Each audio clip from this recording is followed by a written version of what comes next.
C'est l'histoire d'un arrachement d'une famille déchirée par les événements politiques en Iran. Merci Naérine Apetian d'être avec nous sur le plateau de TV5 Monde. Vous êtes journaliste, écrivaine et vous publiez donc chez Fayard ce récit autobiographique qui était Téhéran, votre départ donc de la capitale iranienne à 9 ans seulement avec votre mère au moment de la révolution islamique en laissant votre père à Téhéran. Un livre intime, en quête d'explication. Pourquoi votre père, d'ailleurs, a-t-il été empêché de vous rejoindre à Paris? On va y revenir. Et un point de départ fort, une dépression, en fait, qui va vous amener à 48 ans à revenir sur votre propre construction et sur le récit de votre monde. Et on sent qu'écrire a été une nécessité absolue à ce moment-là. Ce livre me trottait dans la tête depuis un certain temps. Habituellement, moi, j'écris des polars, j'écris des romans policiers. En Iran, d'ailleurs. Oui, qui se passent en Iran, tout à fait. Donc, c'était pas forcément évident pour moi d'écrire une autobiographie. C'était beaucoup plus d'exposition de soi. Mais à partir du moment où j'ai tenu un fil d'enquête dans cette autobiographie qui se rapprochait du polar, je me suis dit que voilà, qu'il était temps pour moi de l'écrire. Parce que... Alors, le fil de cette enquête, c'est pourquoi votre père n'a-t-il pas pu vous rejoindre à Paris? Pourquoi seulement votre mère et vous êtes partis? Et alors, il y a plusieurs pistes. Quelle est celle au final que vous retenez? Alors, c'est une enquête que j'ai menée dans la vraie vie, en interrogeant ma mère, en interrogeant les gens de ma famille, voilà, en interrogeant aussi des amis qui sont venus d'Iran. Et finalement, l'hypothèse que j'ai retenue était l'hypothèse qu'on avait envisagée au départ, qui était que mon père, étant le chef de la communauté arménienne en Iran, il avait été retenu pour ça. Mais avant d'arriver à cette conclusion, j'ai dû envisager d'autres hypothèses et préciser le pourquoi on s'en prend comme ça aux minorités, pourquoi on s'en prend aux personnages en vue et à mon père.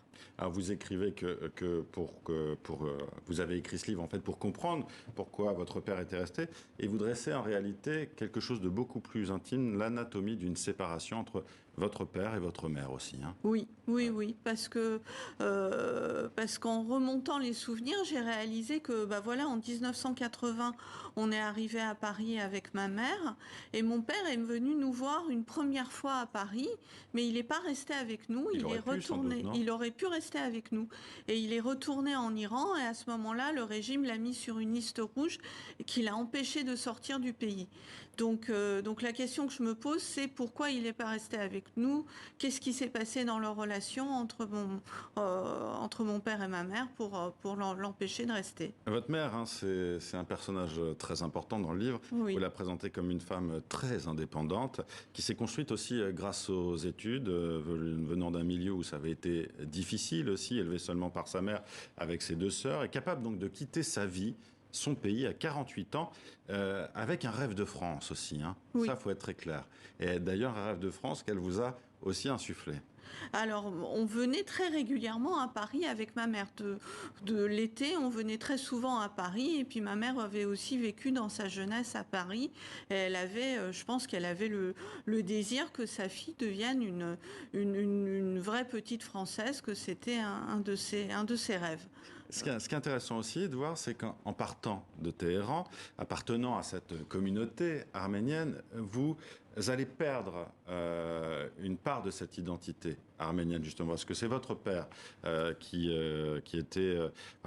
faisait en sorte que cette culture soit très présente à la maison. On sent que votre mère, elle va se défaire de cette culture familiale qui sans doute l'étouffait aussi un peu, non?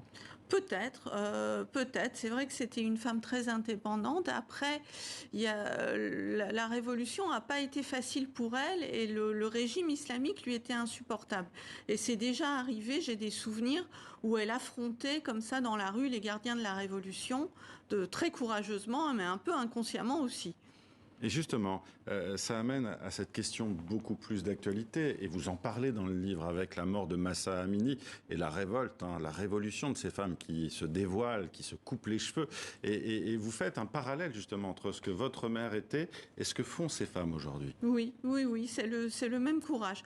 Après, ce courage, à chaque voyage que j'ai fait en Iran, je l'ai rencontré chez les Iraniens. Il m'a souvent beaucoup étonnée parce que moi, j'arrivais très prudente. À milieu de ce qu'on voyait en Occident, effectivement, aux informations. Tout à fait. Et donc j'ai toujours été frappée aussi par la modernité de la société, la maturité de la société civile et l'écart qu'il y a avec les lois archaïques qui pèsent sur elle. Donc chaque fois que je suis allée en Iran et que j'ai vu cet écart, je me suis dit c'est pas possible, la République islamique ne peut pas durer. Et vous avez cru pendant longtemps à une espèce de perestroïka en espérant qu'un Gorbatchev viendrait au pouvoir et accompagne le pays vers ces transformations, vers cette transition démocratique. Ça, aujourd'hui, vous n'y croyez plus. Vous dites que la seule façon d'arriver à changer le pays, ce sera la révolution. De fait, les réformateurs iraniens, qui étaient un courant important et qui s'opposaient aux conservateurs, n'ont pas réussi. Ils ont eu plusieurs présidents, le président Khatami, le président Rouhani, et à chaque fois, ils n'ont pas réussi ni à mettre en œuvre les réformes économiques qu'ils voulaient, ni les réformes politiques. Et la population qui manifeste aujourd'hui en Iran les renvoie dos à dos et dit réformateurs et conservateurs, même combat. Naheri Nahapetian, c'est quoi un axolote, là?